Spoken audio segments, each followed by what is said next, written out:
माँ, मैं बहुत थक गई हूँ घर संभालते संभालते। यहाँ मेरी थकान किसी को नजर नहीं आती।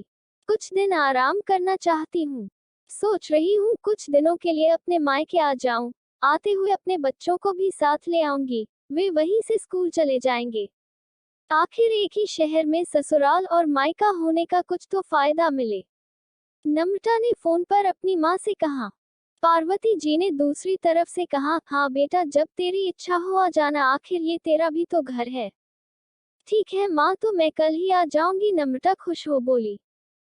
हाँ बेटा, कल आ जाओ, मैं तुम्हारा इंतजार करूंगी। अभी मैं फोन रखती हूँ, मुझे मंदिर भी जाना है। कमला जी ने फोन रख दिया और सीधे किचन में गई। किचन में खाना बना रही बहू से बोली, अरे अनुपमा सुनो, कल तुम्हारी ननंद आ रही है। आज बाजार जाकर फल, सब्जी और मिठाइयाँ लेकर आना। बेचारी मेरी बेटी ससुराल में नौकरों की तरह काम करती है और उस पर कोई ध्यान ही नहीं देता। यहाँ आएगी, कुछ दिन रहेगी तो उसका मन और तबीयत अच्छे रहेंगे। सास के मुंह से ऐसी बातें सुनकर अनुपमा का चेहरा उतर गया। वो मन ही मन सोचने लगी, काश आपको मेरी थकावट भी नजर आती। मैं भी दिन रात झाड़ू पोछा, बर्तन, खाना बनाना, मार्केट जाना और हर वह काम करती हूँ जिससे हमारे परिवार वालों को कोई दिक्कत ना हो। काश आप मुझ पर भी ध्यान दे पाती। आपकी बेटी तो जब मन में आता है तब यहाँ आ जाती है, लेकिन मैं साल में एक बार ही अपनी माँ के पास जाती हूँ, तब भी आपको प्रॉब्लम होती है। मैं भी इंसान हूँ, मेरा भी मन है, मुझे भी लगता है अपने माँ के पास जाकर थोड़ा आराम करूँ, सुख दुख की दो चार बातें करूँ, अपना मन हल्का करूँ।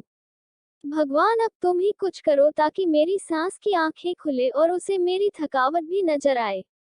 शाम तक भगवान ने जैसे अनुपमा की सुन ली और उसकी ननंद का फोन आया।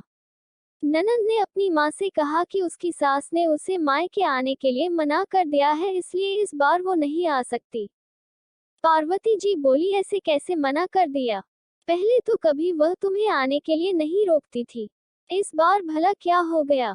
लाओ मेरी बात कराओ उसने, मैं समझती हूँ। नम्रता ने फोन अपनी सास के पास दिया। पार्वती जी ने कहा, नमस्कार समधन जी, आपसे कुछ कहना था। समधन जी ने कहा, कहिए। दरअसल नम्रता कल त्योहार है, इसलिए अपने मायके आना चाहती है, अगर आप उसे भेज दे तो अच्छा रहेगा। नम्रता की सास ने कहा, देखिए समधन जी, आपकी बेटी मायके जाकर रहे, इस बात के लिए हमने उसे कभी नहीं रोका और इस बात से हमें कोई प्रॉब्लम है भी नहीं। कुछ दिनों पहले मैं अपने रिश्तेदार की शादी में गई थी, वहां आपकी बहू अनुपमा की माता जी से मिलने का मौका मिला। उनसे गपशप करने के दौरान उनकी बातों से पता चला कि अनुपमा को साल में एक ही बार अपने मायके जाने को मिलता है और वह भी बहुत कम समय के लिए। मुझे लगता है आपको पहले अनुपमा को उसके मायके भेज देना चाहिए और वह जब मायके होकर आ जाएगी तो मैं नम्रता को आपके पास भेज दूंगी। एक बहुत जरूरी बात जो मुझे लगता है आपको समझ लेनी चाहिए कि आपको अपनी बहू को भी बेटी की तरह या बेटी से भी ज्यादा प्यार देना चाहिए। उसे भी मायके जाने की इच्छा होती होगी। हो सकता है नम्रता के वहां आने से उसकी आवभगत करने के लिए आप उसे उसके मायके नहीं भेजती होंगी, या फिर वह आपसे कुछ कहने से अभी डरती हो। अगर आप उसको घर में ही कैद रखेगी तो एक दिन ऐसा आएगा जब वह आपके खिलाफ बोलने लगेगी। फिर वह आपकी सुनेगी भी नहीं और जब चाहे तब अपने मायके जाएगी। ऐसी परिस्थिति आए, इससे अच्छा है कि आप ही कुछ बदलाव अमल में ले आए जिससे आपका रिश्ता और रिश्ते की मिठास खराब ना हो।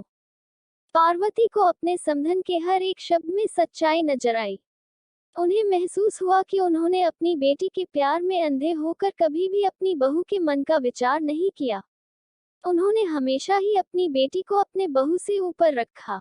दूसरी तरफ नम्रता भी अपनी भाभी के बारे में हो रही इस बातचीत को सुन रही थी। उसने भी रियलाइज किया कि वह कभी भी अपनी भाभी के साथ ठीक से बात नहीं करती और जब जब वह अपने मायके जाती है तो भाभी थोड़ी उदास रहती है।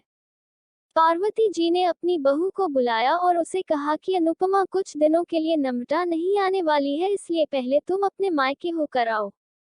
यह सुनते ही अनुपमा का चेहरा खिल गया, क्योंकि यह पहली बार था जब उसकी सास ने सामने से उसे अपने मायके जाने के लिए कहा था।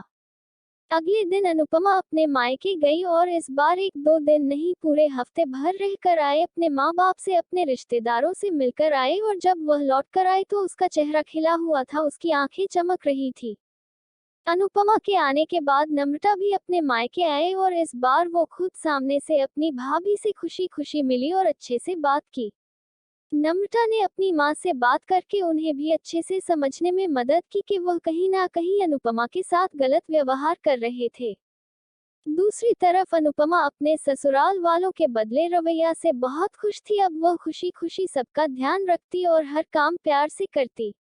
वह ध्यान रखती कि कोई भी ऐसी बात या काम ना करे जिससे घर में तनाव का माहौल पैदा।